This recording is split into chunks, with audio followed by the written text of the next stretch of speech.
After creating an account at ResEngine, when you first log in, you will need to add resources. The resources are the things that ResEngine tracks, and this pop-up will appear if you don't have any yet. So let's go ahead and close the pop-up and click Add New. And we're going to add one of our huts that we rent out on a nightly basis. So we've added the acorn, and we'll add a couple more. And adding resources is really easy to do in ResEngine. This window just slides open, and you can very quickly name them, and you build a list. Now, if you want to make a mistake and want to edit, it's easy to just click on one of the names. Pop-up pops up, and you can make your edit and save again, and the yellow fading bar will indicate your change.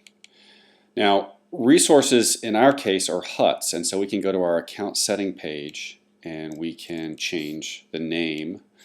And this will just make some of our interfaces a little easier to use and for our staff to use, because now it says huts in a variety of places throughout the application. So now let's go to our calendar. Let's click on reservations and go to our main screen. And down the left-hand side we see the 3 resources we just created. And then across the top we see a calendar of the next 6 days along with today. So I'm going to create my first reservation by clicking Add New, and I'm just going to type in some information for a new guest. I can set the number of people in the party, and then I can either type in or I can click on the convenient calendars to choose the check-in date and the checkout date.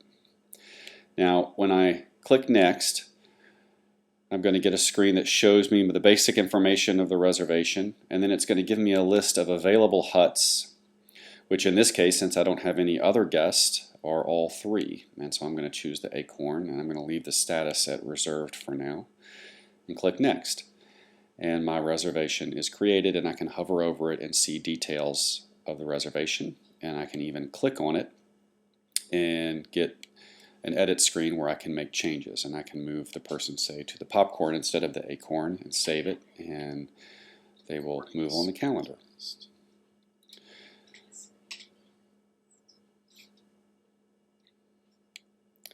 Now, when you go to make another reservation for someone who's already in the database, the field will auto